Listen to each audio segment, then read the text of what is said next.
Raena, welcome to Further Forward. Thank you for having me, Ashley. I'm so excited to talk to you. Oh, so am I. I feel like this is definitely um, a very long time in the making. When did we find each other? In 2020 or somewhere near Yeah, there? Claire connected us. Oh my Um, gosh. yeah, Yeah. she's like, I think you would really vibe with her, and she was absolutely right. Wait, how do you know Claire? She and I went to a retreat together in 2019. I didn't know her Wow. before that, and Wow. we just kept in touch. That's really cool. She's a wonderful human. How do you know her? The internet. The internet. The internet. Like internet osmosis. I have no idea how or where or what, but That is that is when Instagram is at its best, when it brings you people that you actually want to attract and Hmm. that end up being meaningful relationships, even if, you don't see them in person or whatever, but you just appreciate their presence. She's one of those people for sure. Yes, I agree. Yeah. She's amazing. Um, okay, I wanted to start with a little rapid fire. I have 10 questions. Okay. Top of mind answer. You ready? Okay. You sure? What's your favorite book?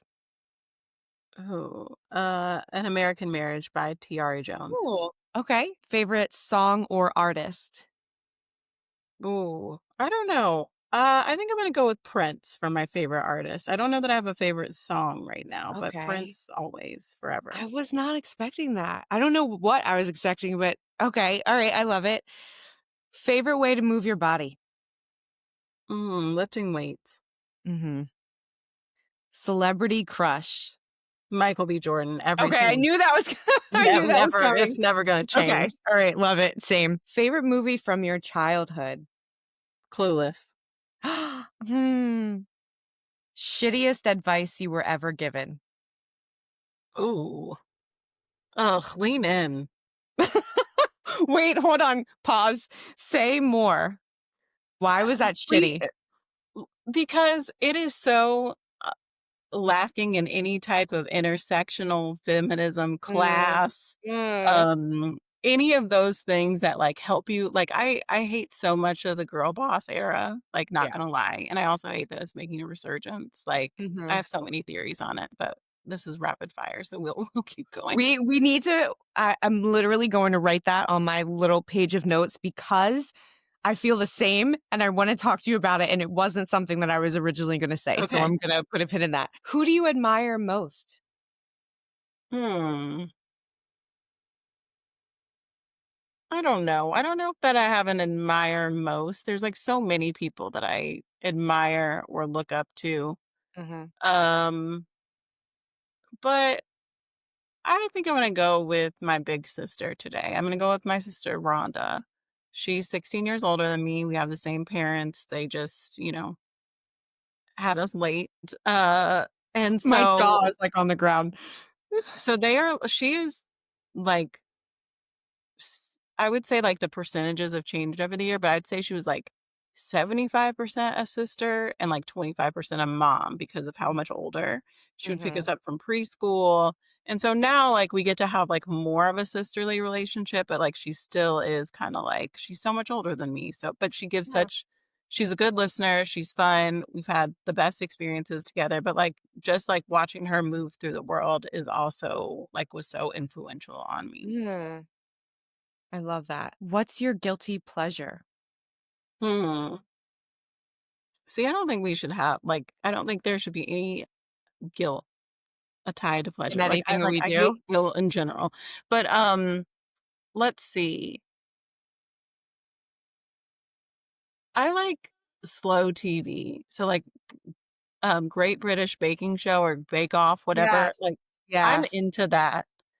It is Yes. just like what I love about it is, like, if it was an American version of that show, like, in the British version, they'll help each other. If they're, like, What? running low on Thank time and you. somebody else is done, they're nobody on Yes. the show is like, "I'm not here to make friends." They are Like, they're so affected kind. when somebody goes home. They Yes. are it is just, like, it's competitive, but it's not like, it's not winning at all costs. Yes.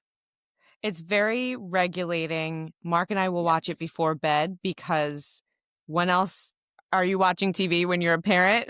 Like, other than when your kids are asleep? And it's never something that gives us nightmares or we're like, we need to unpack the episode. Like, it's just always lovely. Mhm, Never mhm, lets us down. Oh, so good. If you could live anywhere in the world, where would it be? mhm. I don't know. Um, Or would you leave Florida yes, immediately. immediately? Like, What's the first state that would be your testing ground for your new life? I really like Maryland. I think it's a cool Hmm. state. I Okay. think it's like, that could work for me. I mean, there's, like, any number of places that could work, like, Yeah. California, if I had the money, would probably be great. Mhm. Mhm. Um, and I love Maryland. I really like North Carolina. I've lived there before. Um, yeah, I like New York too. That's a neat place. New York It City is. is awesome. I Yeah. just don't know that I'm like I feel like visiting versus living there is something totally different. Probably. Not that this is about me, but, like, I vibe with that a This lot. is the conversation, like, This I is the would love to hear conversation. your thoughts. Rapid fire will not be rapid fire with me, clearly, 'cause I have so many things to say. Um, okay, if this is the last one, actually. If your kids could learn one thing from you to carry forward through life, what would it be? I want them all to have an orientation to justice, which I think that they do. Um, like, for example, my oldest son is running for student council, and one of the things in his speech was they have like a gifted and talented program. He's in talented, not gifted and talented, whatever that means. They separate them? Well, gifted is like a special designation, like, you have to test into it. Talented is like you have all of the Oh, test scores. I mean, and there's, like, all of this history around, like, it being gifted being, like, it's a tool people used after integration, and, like, there's, like, right. so many things to unpack about that, but anyway, so he has talented. And they got to go on a field trip to our Museum of Science and Industry, and he was like, I don't think it's fair that just the talented kids got to go to that. I I want know. everybody to be able to do that." And so, like, I mean, they've gone to protests with me. They are like I feel like they're getting it, and that's, like, because I want them to be people who think about other people and who Yeah. want the best for other people too. When did because the boys are significantly older than Aviva by, like, 5 years, right, between your middle Let me think. child and her? Let's see. Is that So real? that might be right. 18, 19, 20. They're 4 years apart. Okay. What age did you sort of start trying to prime them to this justice-oriented mindset? Like, what are some of the things that you were doing or reading with them, or was it truly just letting them watch you do your thing and then Yeah. talking to them about it? I mean, I think it's a little bit of all of the things. So, they were 2 of them were born before 2020 when we had this, I don't know how to even, like, characterize it now. Um, like, I don't. I really Yeah. don't. What is happening Um, all the time? and they're also biracial or Mhm. multiracial. So I like it is felt very important to me that they were connected to Blackness. Mhm. And so, like, we would read like, we have a book called, oh gosh, why can't I think of the name of the book? I'm drawing a blank. But It's we have okay. books about people like Black mom and a white dad. Mhm. Um, and we have Black is Brown is Tan is the name of the book. Okay. Um, so we have that book. We have books by like Bell Hooks children books. We have I talk like we talk listen to NPR in the car, like when I was doing that. I don't really listen to it now because I like don't I don't want to engage with like any of the Trump machine right now. Right. Right. Um, but like they listen to that and they have their own questions and draw their own conclusions and like we try and like make parallels between like even for them it was like seeing commercials for like presidential commercials about Trump and it would talk about like how he didn't pay people And they would be like, Okay. "Is that true?" And then, like, we would Oh, have a okay. conversation, and they, like, really were felt some type of way about these things. And so having age appropriate conversations about justice, reading books that kind of reinforce that, doing things like going to, No Kings together, like, Yeah, those types of things have just been, like, felt right for us as a family. got you. Yeah, thank you for sharing that. I think that, parents, especially of young children, are always just sort of looking to see. And not even just parents, but also, I have many friends who are child free, but who, have access to children through friends and whatever. And you're always trying to be careful, but you want to know what you can say or where the boundaries are. You want kids to be aware. So it's always helpful to hear what other parents are doing so that we can all just keep doing the work together and in our little communities. So we kind of just got right into it, but I guess we can backtrack. For anyone who has never met you or who, doesn't follow you online yet, because they will after listening to this. But what is the Working Momtras? How is that different than Raena? How are you coming to us today? Oh, that's a Is really good question. And, Yeah, like, as I find myself in a liminal space of, like, I'm, like I'm in the middle of, like, where I was before to, like, the mhm, after, like, where I'm in that messy middle, I feel like. So the Working Momtras was started in 2020, and it was a way for me to give momtras or mantras to moms about, like, just little things. Like, um, there was one about, like, I'm here to help my kids become more of who they already are. Like, that's my yes, job as a mom, that yes, kinda stuff. yes. And I talked a lot about my experience as a working parent because I work outside of the home. But, like, as an aside, I think all moms are working moms, like, that's a whole other, like, Amen. rabbit hole I could Amen. go down. Um,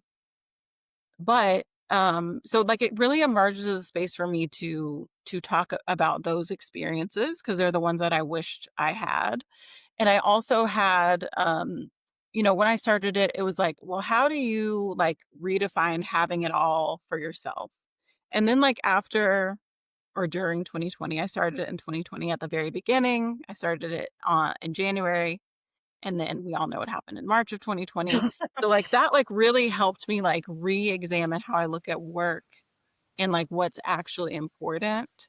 Because, like, I had some professional transitions in there that really made me feel like, man, having it all is a scam.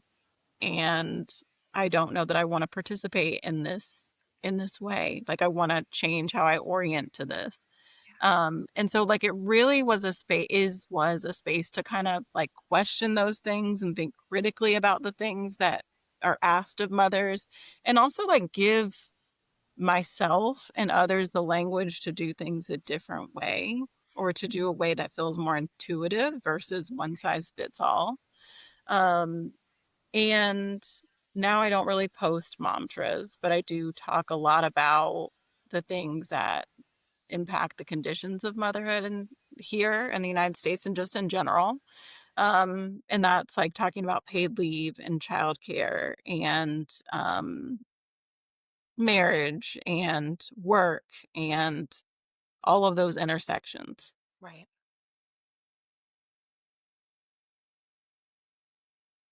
What did your parents want you to be when you were A growing up? lawyer. They wanted me to be a lawyer. Wow. Why? I have no idea because I'm a good communicator, and I think that they thought it would be a good way to win at capitalism. Hmm. And I think that there's some part of parenting in general where there is some anxiety about how your kids are going to do. Yeah. And I think that a lot of parenting, even now, is like there's so much like class anxiety is something Anne Helen Peterson talks about, is like you are doing all of these things, you're moving to specific neighborhoods, y- in for me, it's almost of like how do you help position them to win in capitalism? But like I don't really think that there is any winning. I think you can make yourself do things to make yourself comfortable, but I Yeah. don't know that there's any winning.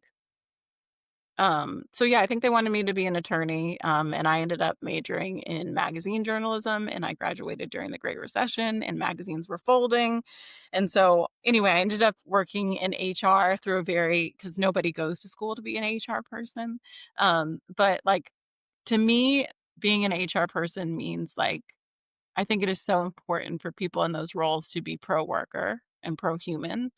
I think that is how like the business essentially gets what it wants, but like you only do that by taking care of people and making sure that people are set up for success.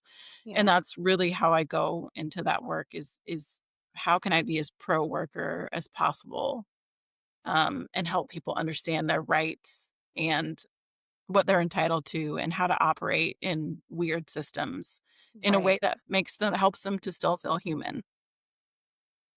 Were there glimmers of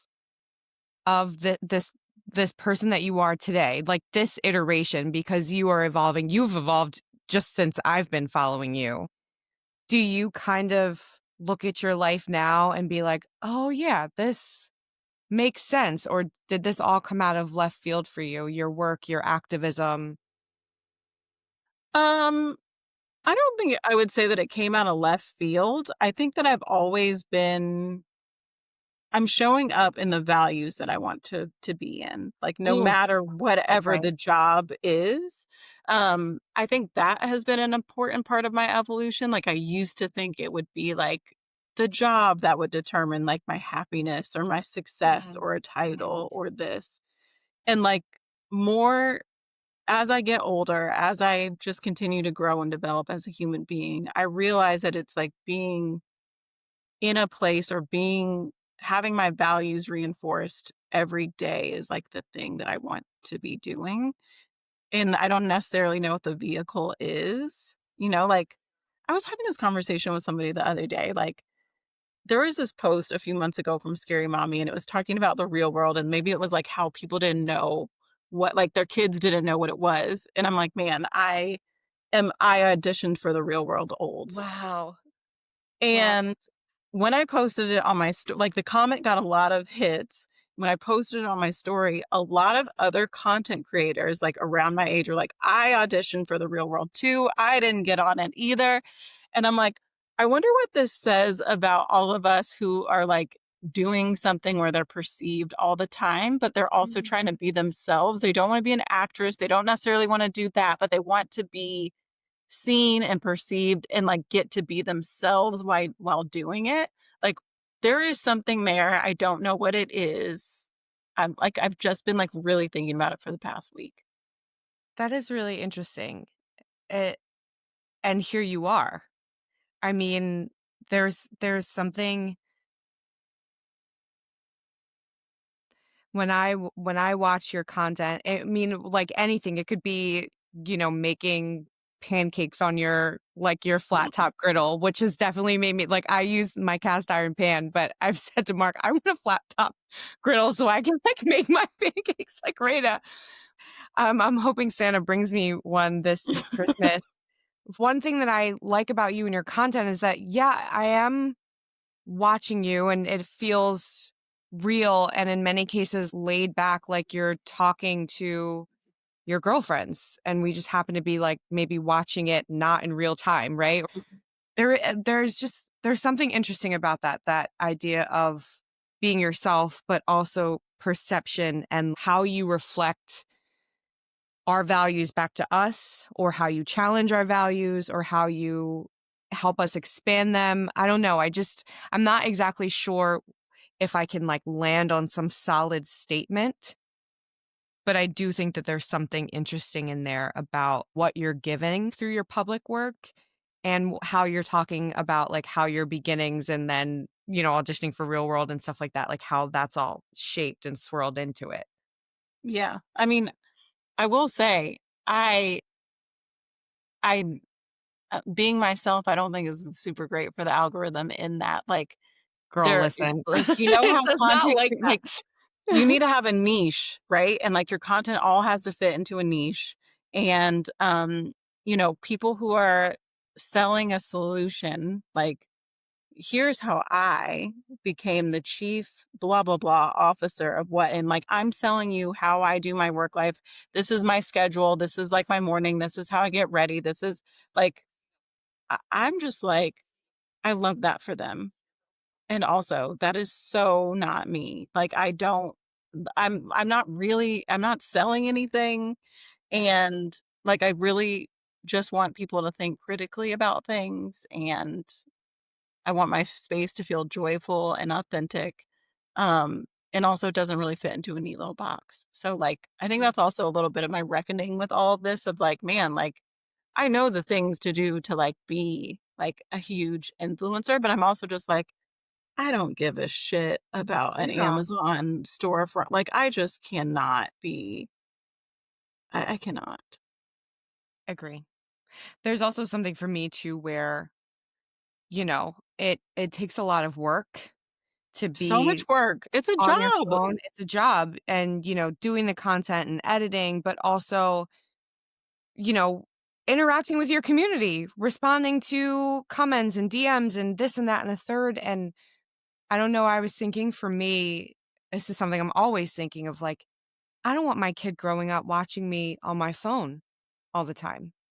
Do I want to spend my time after school putting my kid on his iPad so that I can edit a video for people or something? I don't know. It doesn't feel in this iteration of life, it also just doesn't feel like it aligns with the kind of parent that I want to be. I only see him 2 hours before school and I don't know, 3, 4 hours after. It's like, I want to look you in the eye. What are you doing? Talk to me. Like, be here with me. Right. And that, I guess, hurts my brand, quote unquote. Right. Because I just don't want to spend all the time on the platform. Yeah, and I mean, I think as quiet as it's kept, there's people who outsource their editing and they have somebody Yes. that is True. helping them with content True. creation. And like that's another thing is like there is so much work and labor that goes into this that or buying like boosting your content, like you can pay to Mhm. boost your content and stuff like that. And like I'm not against any of those things. I don't have the energy for it. Right. So, I mean, I always say I'm just like the world's okayest content creator. I'm cool with that. I love that. I might steal that. Yeah. Um, but that also ties into one of the things that resonated with me every time you would talk about it. Um, this idea of like doing it all, having it all, whatever is a scam. And I think you really have this way of just like helping us to remember to protect our peace and prioritize our peace. And so, can you talk to me about how this idea of having it all or doing it all being a scam came to be? Like, what were you experiencing that then helped you be able to share that with us? Yeah. So in 2020, in February, I took a promotion. Mhm. In March, the pandemic happened. My husband worked full time in a hospital as a patient facing Lord, healthcare no. provider. Oh my And I goodness. had two very small kids who were 20 months apart who were in preschool. I had no idea from day to day if preschools were going to be open, blah, blah, Mhm. blah. And this promotion that I took really sucked. It was like, it was almost like the expectation was to continue on as if like a pandemic wasn't happening, as if like all these things. And it wasn't super great for my mental health. So I ended up taking a leave of absence. And on the leave of absence, I watched Mr. Rogers' documentary. Okay. And he does a commencement address at Dartmouth. And he's talking to all of these type A Ivy Leaguers who are about to be unleashed upon the world.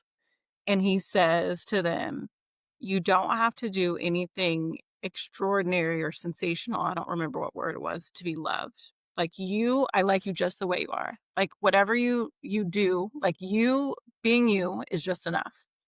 You don't have to achieve anything else. You don't have to there's so many inputs that you're getting that are saying that you otherwise, but the truth is you don't have to do anything extraordinary to be loved. And I was sitting on my couch and it like broke something open in me. And I realized that I had been living my life in the opposite way of like when I ascend to this at work, I will be lovable. When all of these different conditions that I had placed on myself in order to be lovable. And, one of those, like that piece of conditioning that we have is like having it all, Mhm. which what is having it all? Like, it's a moving target. The goalposts are constantly getting moved. It so often relies on somebody else's definition of success. Um, it just felt I'm like, "This is a scam." Like, this is just designed to keep women, mothers doing it all, which is not the same thing as having it all. Doing it all in the promise of having it all, which is a Sisyphean task. You're just rolling the boulder up the hill and it's just gonna roll back 100%. down on you. And I was like, "This is a scam. I will not be participating in this anymore." Like, you know, and from there, it just kind of spiraled into other things, like mom guilt being a scam. Like, why should I be guilty for being a mom? Or, like, feel guilt just because I am a mom and I have needs outside of that? Like, who profits or benefits from the notion that I should feel guilt for being a person outside of being a mom? Right. And, like, what does it allow? What does it reinforce? What does it allow to happen? And, like, it doesn't allow moms to be fully formed, autonomous people. You are viewed as a servant whose, like, job is to do everything, do it all, and be in service to, and be in relationship to, and never get to be yourself. Right. Um, and so that's just kinda how that took off. Like, that's just, like, how Yeah. I, like, think about things. And then, like, but what does that look like in your like, in practice? So if someone's listening and they're like, "Damn, I resonate with that, but what do I actually do with what I Yeah, feel?" yeah. What did you do? So for me, it became a lot less about chasing a promotion or a title. That was like the first thing. Like Okay. I like took a demotion when I came back from my leave. Oh, okay. I went Okay. backwards. I went back to my old team. Like it was a possibility and I just like got to be happy. And Did like you it have a conversation with Travis about, like, "Okay, I'm going back"? like several conversations because like one iteration of this was like, I am leaving this job, period. Like I don't want Okay. to be bothered with it at all.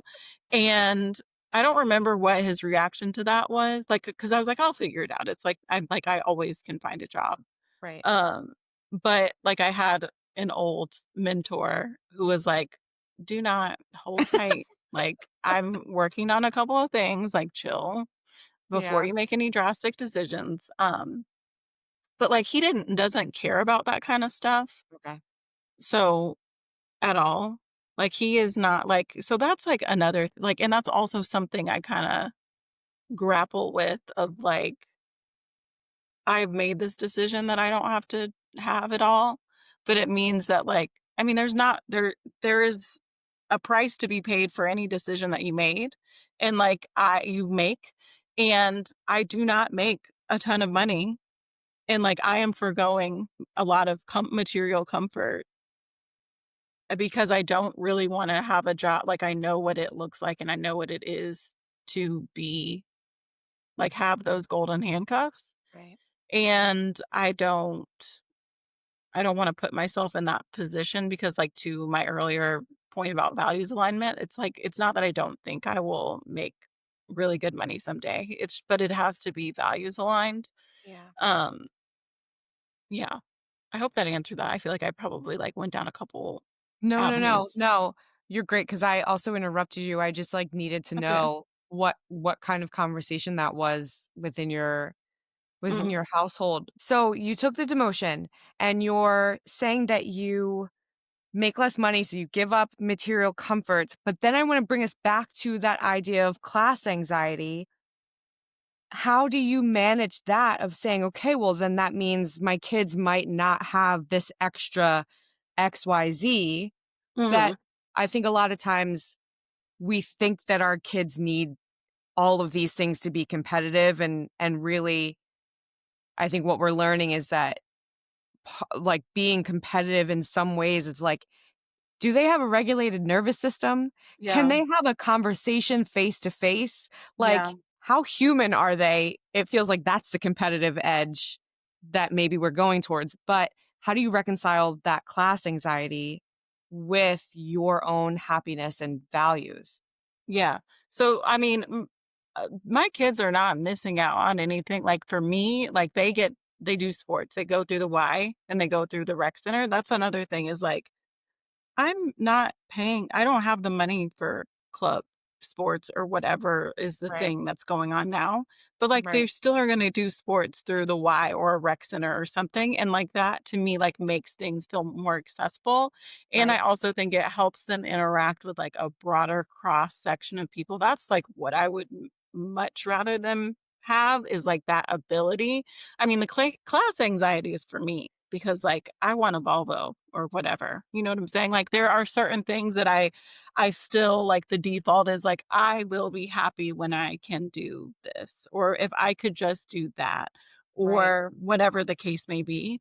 Um, and it's just kind of noise that I have to sit with that also I'm like, oh, I'm not actually in any danger. This is just anxiety of like Right. feeling like my life would be like, would I like to take more vacations? Would I like to do X, Y, Z in the third? But at the same time, it's like I also don't have a job where my like the vacation is holding my mental health together, if that makes sense. Like I don't Yeah, have to buy all of yeah, these things yeah. because I'm so unhappy with my work. Like I don't have that. So, but like again, there is a trade-off and there's like people who that would not be a good trade-off for them. And I get it. It's just like the noise I have to live with. And like I'm constantly reassessing like what like what direction will I go down or what things will change or like if Mhm. I feel like, man, I really do need to make more money, like what will that look like?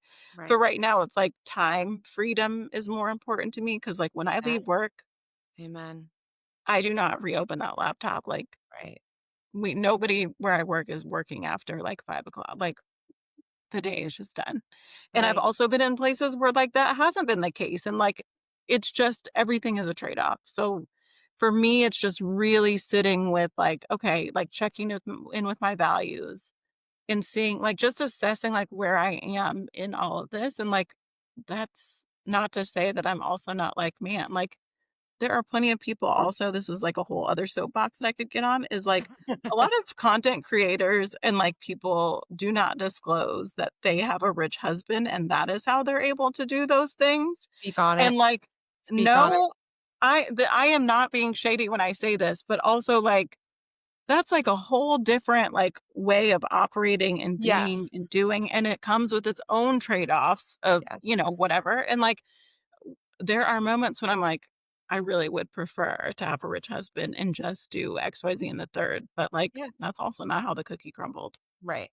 Right. Have either of your boys asked you for something that was not within budget? Have you had to have a conversation yet of, like, this is just not They'll happening? ask why we don't, like, live in a bigger house, Oh, and, like, interesting.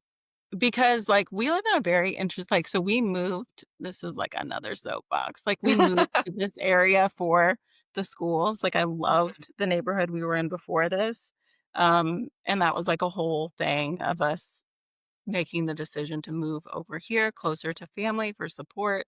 But also, this area is very white. It's not diverse. It's very conservative. And like, we're in a neighborhood that's like in the middle. It's like a regular, normal middle class neighborhood, but like we're sandwiched in between like massive houses and like people with like that live on like their homes are zoned for horses and they literally canter out of their iron gates and like clip clop down to the like down the street. So, like, Okay. that kinda stuff. So, like, we are, like, in a normal neighborhood, like, surrounded by very wealthy people. And so, like, when our kids went to the neighborhood school, my we had a birthday party for my older son. He got so much stuff that we could have, like, held some of it back and gave it to him at Christmas, and he would have had no idea. Like, garbage bags full of presents. So, like, we ended up moving them out of the school or the neighborhood that we moved to because it wasn't diverse, like, there's a whole story there. We moved them to a school that is more diverse, and we love it, and also, it's a Title I school, so there are, like, kids where English isn't the first language, there's, you know, all of these different things, and so, like, explaining to my son, like, he wanted to have a birthday party, and I'm like, "Let's unpack why you wanna have a birthday party. Do you Right. think it's gonna be the same as this? It's not going to be the same. It's a Yes. completely different demographic. There are kids that, like, whose parents don't make a lot of money, blah, blah, blah," and, like, it was almost like you could see the wheels turning of and it's like he didn't really want the party, he wanted the present. So, like, Yes. n I'm like, "We can just skip all of that and have an experience or buy you something that you really want."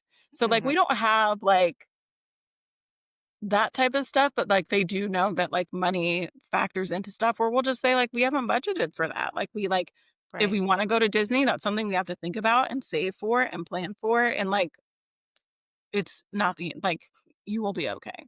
Right. As we usually are. Yes. What's something that you're no longer apologizing for? I mean, I would say telling the truth, like, I'm just really unwilling to sit on something that feels truthful or is truthful to make other people comfortable, especially if it hurts me not to tell the truth. Yes. Um, I am just I am not willing to and I will not apologize for no longer abandoning myself if something isn't right. I'm just not doing that.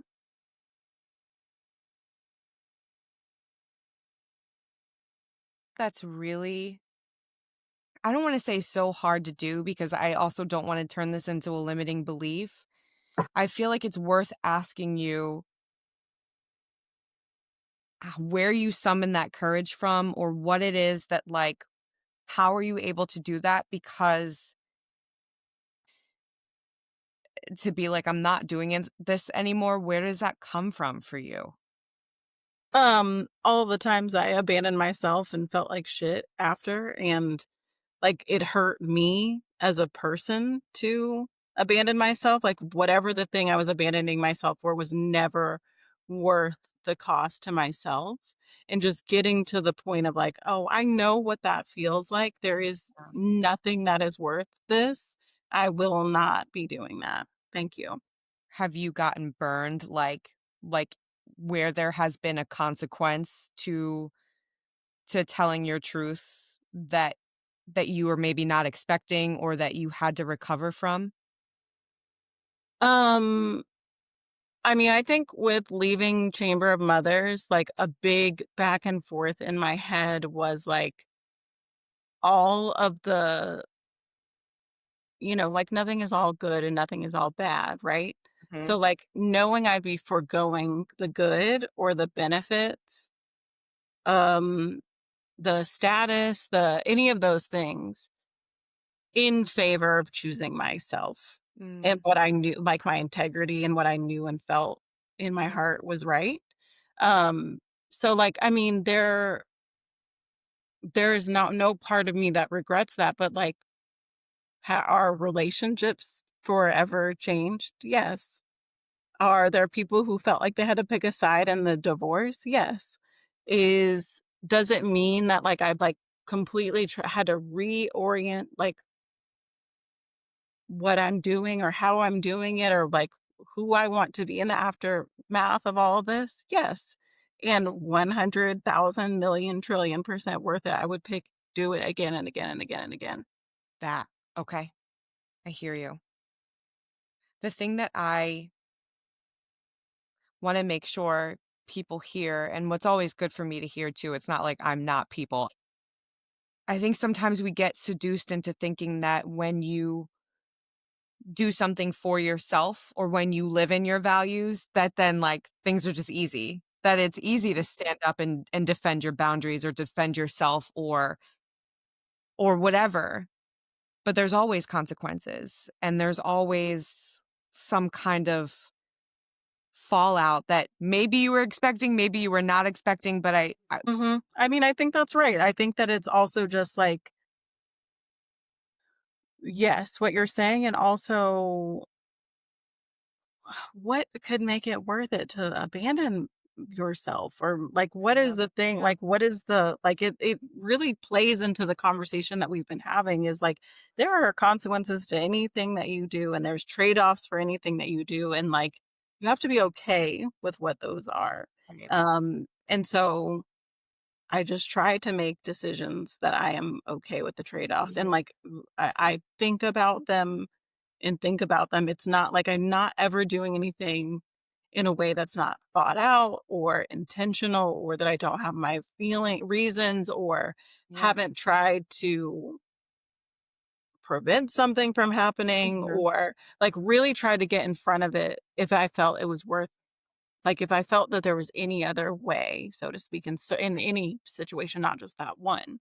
Um, there's a lot of I think it really just is trusting yourself, but also, like, really thinking about what the consequences are and understanding your tolerance for those Mhm. consequences.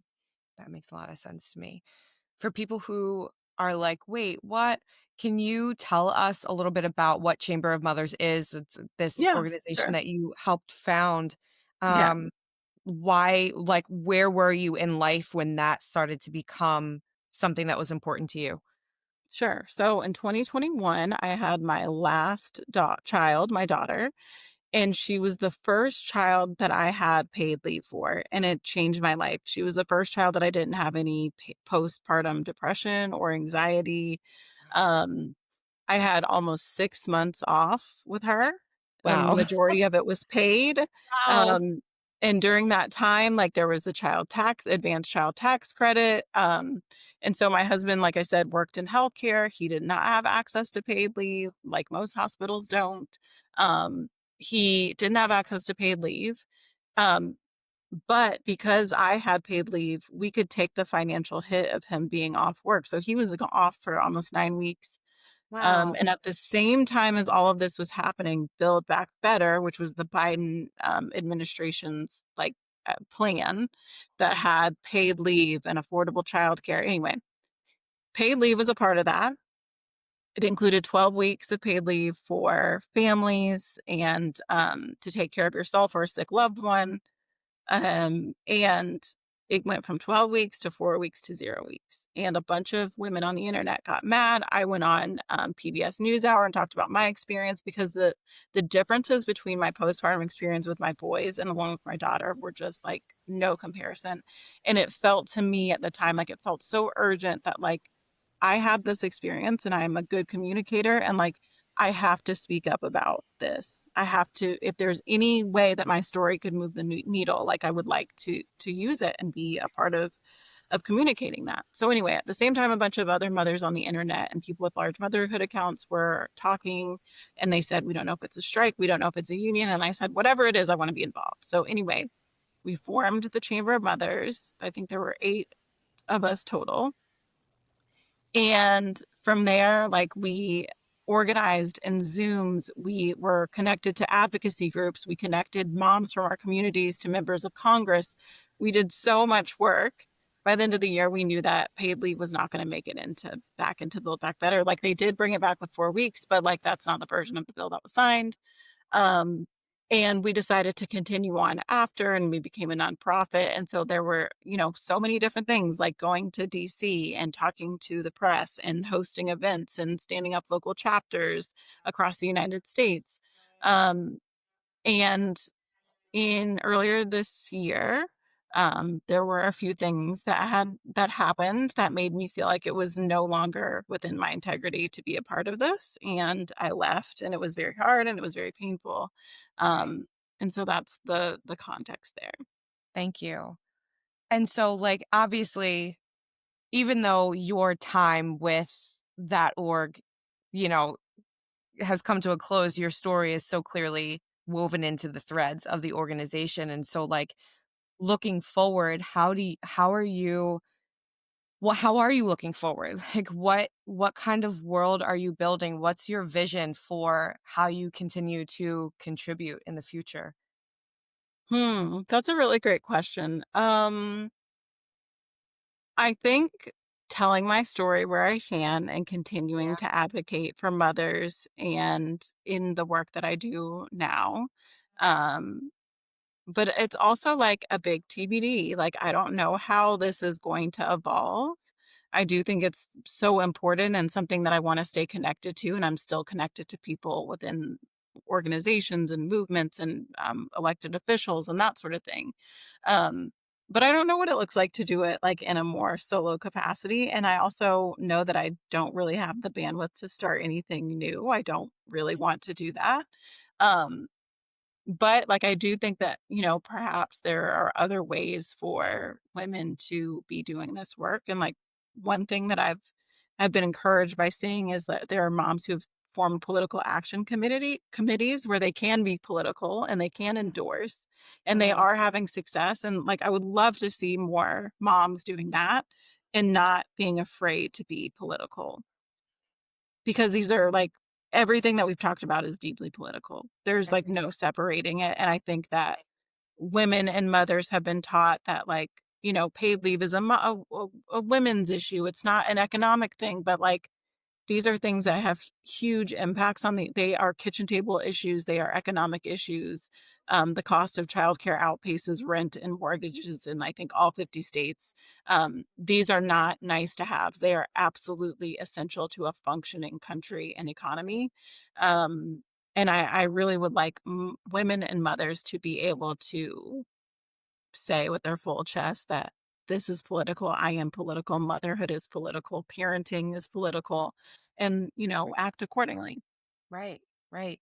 And I think even just to that point, it's all deeply connected, right? So we even for women who have chosen to not become mothers for whatever reason, I think it's also, like, all connected into, like, the funds that are received or not received for women's healthcare in general or for Mhm. menopause research or perimenopause. It's like, I I think sometimes we're not great at coming together because we think that our issues are more separate than they actually are, but it's also this idea of this, like, blanket oppression of women in general, and so I hope that for people who are listening to this who are not mothers, that they don't get lost in the sauce of, like, "Well, I'm not a mom, like, why should I care?" But it's also, like, because you should care about your body, because you should care about your economy, because you should care about your sisters and your girlfriends and like, you should care about what happens to children in this country, you should care that people are able to put food on their table, whatever it is, like, it's this idea of separation of, "Well, that's not my problem and that's not my experience," that keeps us stuck where we are, and I hope that Yeah. people can dial into that a little bit. That said, I have to circle back before we end because it's all connected. Can you please tell me, ma'am, about this dislike or disdain or exhaustion of the girl boss era Yeah. and why we should just leave it in the past? Yeah. I mean, I think that, we are seeing a resurgence of the girl boss when I thought that she had retired because we are in a very precarious time economically. And I feel like in a time where women especially are feeling a loss of control. And so, like, when that happens, I feel like you feel like her, like, hand reaching up from the grave of, and I think you could make the same argument for trad wives too, is that, like, Mm, it's also about a lack of control in the workplace and in general in society. And so, I really don't like it. To me, the girl boss is a one size fits all approach to systemic problems and institutional problems, and it's an individual solution to something that is much broader. And I think when we lean into that trope, we are unable to make any type of collective progress. agree. And for those who are listening that are like, well, what do you want me to do, Raina? Like, I'm trying to make a living. I'm trying to make my dreams come true. I'm trying to control what I can. What, Fair. right? Like, what should they, or not even necessarily like, because I'm not saying that anyone is wrong for caring about themselves, but it can be more expansive, right? Like, so how do they expand their vision to include more than just themselves and their individual advancement. I think this is a little bit like as women leaders, like what are things that we can do to be more human? Like what are ways that we can like push policies that are human, like workplace policies? What does it look to talk about like your like life outside of work, not in a way of like wanting special treatment, but like normalizing leaving to pick your kids up. And Yes. also normalizing like not this this tendency not of working of living to work, like work being the most important thing about you. Like I just also wonder what it would look like to push back against some of that. Yeah. Um and like also sit with it. Like sit with like what is like what is this telling you? And like what are the things that it's bringing up for you? And like how is it like making your life better? And is it making your life better? That part, is it? That's where I think the scam comes in for me, which is like, if I start living the way others have defined success, life does not look good. I You've don't lost feel good. yourself. You're I not in your life. 100%. I'm like, it's not aligned, or I'm saying yes to things that I don't want to for money or for attention or like whatever it is. But like, I think that is the thing. Like, are we being honest about where we're thriving? Mhm. And I don't. And also, like, are there places that you could be thriving that Mm, you're not because this has mm. become the be all end all? Eh, As an ending, can you tell people where they can find you and support you and your work? sure. So you can find me on Instagram at the Working Momtras. You can also find me on TikTok, but like I'm just there lurking. I'm not really. I'm like watching dance videos. I'm not I really love it. posting there. I love it. And you can also find me on Substack. My Substack is Unbridled and Unbossed, and that's like where I'm doing having a lot of fun writing longer form content. Raina, thank you so much for being on this podcast. I appreciate you and your presence and all that you gave to our listeners today. So just thank you. You're welcome. Thank you so much for having me. This was so fun.